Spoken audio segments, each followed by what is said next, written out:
Assalamualaikum warahmatullahi wabarakatuh. Perkenalkan, nama saya Alvina Eka Dwi Chandra dengan NIM T 2017-8082. Saya dari kelas Biologi 2. Di sini saya akan sedikit memaparkan penjelasan dari makalah yang sudah saya buat dengan judul brand atau merek. Nah, di dalam makalah ini akan ada 3 topik pembahasan. Yang pertama yaitu mengenai pengertian dari brand atau merek, kemudian yang kedua tentang brand equity, dan yang ketiga adalah pembuatan merek. Latar belakang dari pembuatan makalah ini yaitu saat ini perkembangan kewirausahaan atau entrepreneur sedang pesat-pesatnya. Di Indonesia sendiri, perkembangan industri franchise atau kemitraan dalam 2 dekade didominasi oleh business opportunity yang mana kebanyakan didirikan atau dirintis oleh anak muda atau remaja dengan konsep bisnis yang unik dan khas, serta mengusung konsep kekinian. Nah, hal ini menunjukkan bahwa kewirausahaan mulai tumbuh pada generasi muda hingga mampu menciptakan lapangan pekerjaan yang luas bagi masyarakat. Nah, dalam suatu bisnis, hal yang menjadi ujung tombak adalah pemasaran. Pemasaran yang baik akan membawa keuntungan untuk tetap bertahan pada bisnis yang digeluti. Untuk itu diperlukan strategi yang baik dalam melakukannya. Menurut Kotler dan Keller, keputusan pembelian merupakan perilaku yang dilakukan oleh individu sebagai konsumen. Nah, keputusan pembelian itu lebih sering didasarkan pada pertimbangan merek daripada hal-hal lain. Selain itu, keputusan pembelian konsumen juga dipengaruhi oleh faktor-faktor budaya, sosial, pribadi, dan juga psikologis. Namun, seringkali orang awam itu atau perintis usaha itu masih belum mengerti pentingnya merek, apa itu brand equity, dan bagaimana pembuatan merek. Nah, oleh karena itu, penulis di sini membuat makalah yang berjudul brand atau merek. Nah, dari latar belakang yang sudah saya paparkan tadi, kemudian muncullah rumusan masalah. Yang pertama yaitu apakah pengertian dari brand atau merek, kemudian yang kedua apa yang dimaksud dengan brand equity, dan yang ketiga bagaimana pembuatan merek. Nah, kita bahas mengenai pengertian merek terlebih dahulu. Salah satu hal yang memegang peranan penting dalam suatu pemasaran produk itu adalah merek. Nah, produk dan merek sendiri ini memiliki pembeda jika produk adalah sesuatu yang dihasilkan oleh produsen yang kemudian bisa ditiru oleh pesaing. Sedangkan merek itu merupakan sesuatu yang dibeli konsumen, memiliki nilai dan ciri khas atau identitas yang dilindungi oleh hukum sehingga tidak dapat ditiru oleh pesaing. Nah, merek mempengaruhi persepsi konsumen terhadap produk yang akan dibeli sehingga dapat disimpulkan bahwa persaingan antar suatu bisnis atau perusahaan sebenarnya bukan persaingan produk, akan tetapi persaingan persepsi. Nah, menurut Kotler dalam buku American Marketing Association, definisi dari merek sendiri adalah nama, istilah, tanda, lambang, atau desain, atau kombinasinya yang dimaksudkan untuk mengidentifikasikan barang atau jasa dari satu penjual atau kelompok penjual dan mendiferensiasikan produk atau jasa dari para pesaing. Nah, menurut Surahman, terdapat 6 tingkatan pengertian dari merek, yaitu yang pertama adalah atribut. Setiap merek memiliki atribut. Atribut harus dikelola dan diciptakan dengan maksud agar konsumen bisa mengetahui dengan pasti atribut-atribut apa sajakah yang ada di dalam merek tersebut. Sebagai contoh, KFC misalnya menyiratkan restoran cepat saji yang memiliki kualitas produk yang aman, enak, dan terjamin serta pelayanannya yang cepat. Yang kedua yaitu manfaat. Merek sebagai manfaat memiliki 2 manfaat, yaitu manfaat emosional dan manfaat fungsional. Nah, atribut mudah didapat ini dapat diterjemahkan sebagai manfaat fungsional, sedangkan atribut mahal itu dapat diterjemahkan sebagai manfaat emosional. Yang ketiga yaitu sebagai nilai. Merek juga harus menyatakan nilai bagi produsennya. Sebagai contoh, PT Fast Food Indonesia atau KFC itu dinilai sebagai restoran cepat saji yang ramah, cepat, bergengsi, dan merupakan pemimpin industri makanan cepat saji. Dengan demikian, produsen KFC juga mendapat nilai tinggi di masyarakat. Maka, produsen dapat mengetahui kelompok-kelompok pembeli yang mencari nilai-nilai ini. Selanjutnya adalah budaya. Merek juga mewakili budaya tertentu. Misalnya tadi KFC ya, dia tuh melambangkan budaya Amerika yang mandiri, efisien, dan juga prestige. Kemudian kepribadian. Merek dapat mencerminkan kepribadian tertentu. Sebagai contoh, KFC menyiratkan mahasiswa yang efisiensi waktu atau keluarga yang sedang berkumpul bersama. Kemudian pemakai. merek menunjukkan jenis konsumen yang membeli atau memakai merek tersebut. Maka dari itu, para penjual menggunakan analogi untuk dapat memasarkan mereknya kepada konsumen. Misalnya, KFC cenderung memasarkan produknya kepada para mahasiswa dan keluarga dibandingkan kepada pengusaha. Selanjutnya yaitu peranan merek. Merek sendiri adalah salah satu faktor yang dipertimbangkan dalam membandingkan produk-produk sejenis. Menurut Kotler, merek memiliki peranan dilihat dari sudut pandang produsen, di mana merek memiliki peranan serta kegunaan-kegunaan sebagai berikut. Yang pertama, merek memudahkan proses pemesanan dan penelusuran produk. Kemudian yang kedua, merek membantu mengatur catatan persediaan dan catatan akuntansi. Dan yang ketiga, merek menawarkan perlindungan hukum atas ciri dari keunikan produk yang dimiliki. Lalu nomor 4, merek menandakan tingkat kualitas tertentu sehingga pembeli yang puas akan melakukan pembelian berulang. Dan yang kelima adalah merek dapat menjadi alat yang berguna untuk mengamankan keunggulan kompetitif. Yang selanjutnya adalah brand equity atau ekuitas merek. Ekuitas sendiri itu adalah berarti nilai. Nah, nilai dari sebuah merek sebenarnya didapat dari kata-kata atau tindakan konsumennya. Keputusan pembelian yang dilakukan konsumen didasarkan pada faktor-faktor yang menurut merek penting. Semakin banyak faktor yang dinilai penting, maka merek tersebut dapat dikatakan sebagai merek yang bernilai.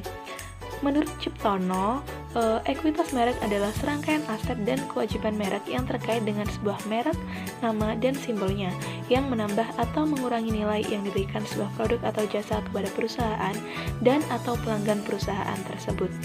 Sama halnya dengan Aker dalam Verina Dewi yang mengatakan bahwa brand equity atau ekuitas merek adalah sejumlah aset dan kewajiban yang berhubungan dengan merek, namanya, dan simbol yang menambah atau mengurangi nilai produk atau jasa bagi perusahaan atau bagi pelanggannya.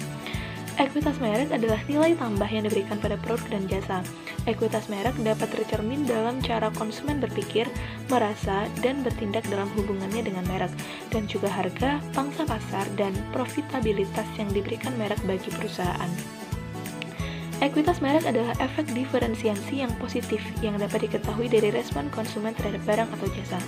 Jadi, brand equity adalah kekuatan suatu brand yang dapat menambah atau mengurangi nilai dari brand itu sendiri yang dapat diketahui dari respon konsumen terhadap barang atau jasa yang dijual. Nah, sebagai tambahan, untuk membangun ekuitas merek terdapat kriteria dalam merancang dan memilih elemen-elemen merek, yaitu sebagai berikut. Yang pertama, mudah diingat. Yang kedua, memiliki arti tertentu. Yang ketiga, mengandung daya tarik secara estetika. Yang keempat, dapat digunakan baik untuk maupun dalam kategori produk, lintas geografis dan budaya serta segmen pasar. Dan yang kelima, mudah diadaptasi dan fleksibel sepanjang waktu. Dan yang keenam adalah terlindungi secara hukum dan pesaing. Nah, di dalam ekuitas merek sendiri itu ada elemen-elemen utama, yang mana elemen-elemen utamanya itu ada 4. Yang pertama yaitu kesadaran merek atau brand awareness. Nah, brand awareness sendiri itu adalah kesanggupan seorang calon pembeli untuk mengenali, mengingat kembali suatu merek sebagai bagian dari suatu kategori produk tertentu. Bagian dari suatu kategori produk perlu ditekankan karena terdapat suatu hubungan yang kuat antara kategori produk dengan merek yang dilibatkan. Kemudian yang kedua adalah asosiasi merek atau brand association. Asosiasi merek adalah segala kesan yang muncul di benak seseorang terkait dengan ingatannya mengenai suatu merek.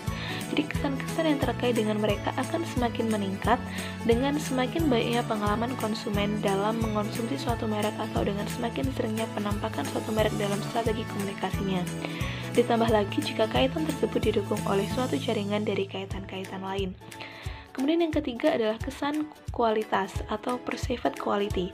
Perceived quality didefinisikan sebagai persepsi pelanggan terhadap keseluruhan kualitas atau keunggulan suatu produk atau jasa layanan berkaitan dengan apa yang diharapkan oleh pelanggan. Perceived quality ini akan membentuk persepsi kualitas dari suatu produk di mata pelanggan. Nah, persepsi terhadap kualitas keseluruhan dari suatu produk atau jasa dapat menentukan nilai dari produk atau jasa tersebut dan berpengaruh secara langsung kepada keputusan pembelian konsumen dan loyalitas mereka terhadap merek. Perceived quality yang positif akan mendorong keputusan pembelian dan menciptakan loyalitas terhadap produk tersebut. Sebaliknya, jika perceived quality pelanggan negatif, maka produk tidak akan disukai dan tidak akan bertahan lama di pasar. Yang terakhir yaitu loyalitas merek atau brand loyalty. Nah, brand loyalty adalah ukuran dari kesetiaan konsumen terhadap suatu merek. Kepuasan adalah pengukuran secara langsung bagaimana konsumen tetap loyal pada suatu merek. Kepuasan terutama menjadi pengukuran di bisnis jasa.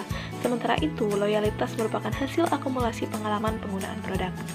Nah, brand loyalty merupakan salah satu indikator inti dari brand equity yang jelas terkait dengan peluang penjualan, yang berarti pula jaminan perolehan laba perusahaan di masa pendatang. Pelanggan yang loyal pada umumnya akan melanjutkan pembelian merek tersebut walaupun dihadapkan pada banyak alternatif merek produk pesaing yang menawarkan karakteristik produk yang lebih unggul dibanding berbagai dari sudut atributnya. Selanjutnya adalah pembuatan merek. Dalam pemasaran sebuah produk, merek merupakan sesuatu yang penting. Pemasaran dan penjualan produk dan jasa akan berjalan relatif lebih lancar jika merek dagang menarik bagi para pelanggan. Sebelum menentukan nama brand, yang harus dilakukan terlebih dahulu adalah analisa brand tersebut. Menurut Mas Cacil 2020, hal yang perlu diperhatikan dalam membuat merek dagang yang efektif bagi suatu usaha adalah: yang pertama, mencerminkan produk yang ditawarkan. Terdapat 3 nama yang harus diperhatikan. Yang pertama yaitu nama deskripsi, yaitu gunakan nama yang dapat dimengerti oleh konsumen atau pelanggan. Kemudian nama akronim, yaitu membuat singkatan yang menarik, dan nama brand yang kreatif. Buat nama brand yang unik dan kreatif namun tidak menghilangkan ciri khas dari produk itu sendiri. Kemudian membuat nama yang mudah diingat. Dengan nama yang mudah diingat ini pastinya akan menjadi pilihan konsumen atau pelanggan dalam mencari produk yang diinginkan. Dalam mencari nama brand bisa dengan riset langsung ke masyarakat nama apa yang sering digunakan dalam kebiasaan sehari-hari. Kemudian, nama brand harus singkat, maksimal 3 suku kata. Agar nama brand atau merek mudah diingat, maka dibuat maksimal 3 suku kata saja. Nama brand yang panjang harus dihindari karena menyulitkan masyarakat untuk mengingat. Kemudian berhubungan dengan desain logo. Cari nama brand yang dapat disisipkan ke dalam logo, sehingga ada keterikatan antara logo dengan nama brand. Tujuannya tentu saja agar menjadi ciri khas yang dapat diingat konsumen. Kemudian, memiliki keunikan tersendiri. Agar bisnis yang dikelola terkenal, maka dalam pembuatan brand harus diberi nama yang unik dan berbeda dari yang lain, atau mungkin dengan nama yang menonjol. Diharapkan dengan nama unik dan menonjol akan menarik rasa penasaran dan minat dari konsumen tentang bisnis yang dijalankan. Kemudian jangan lupa cek nama brand di search engine. Untuk menghindari nama brand yang mirip atau sama, maka diperlukan riset terlebih dahulu di mesin pencarian yaitu Google. Di sini tinggal memasukkan saja kata kunci dan dapat dilihat apakah nama yang akan digunakan tersebut dipakai di bisnis lain atau belum. Nah, kesimpulan yang dapat kita ambil, merek adalah nama, istilah, tanda, lambang atau desain atau kombinasinya yang dimaksudkan untuk mengidentifikasikan barang atau jasa dari satu penjual atau kelompok penjual dan mendefinisikan produk atau jasa dari para pesaing. Kemudian yang kedua, ekuitas merek adalah serangkaian aset dan kewajiban merek yang terkait dengan sebuah nama, merek, dan simbolnya yang menambah atau mengurangi nilai yang diberikan sebuah produk atau jasa kepada perusahaan dan atau pelanggan perusahaan tersebut. Kemudian yang ketiga, dalam pembuatan merek, hal-hal yang perlu diperhatikan adalah mencerminkan produk yang ditawarkan, kemudian membuat nama brand untuk mudah diingat, nama brand yang singkat maksimal 3 suku kata, kemudian mempunyai hubungan di desain logo, memiliki keunikan tersendiri, dan jangan lupa untuk mengecek nama brand di search engine. Demikian pemaparan mengenai brand atau merek dari makalah saya.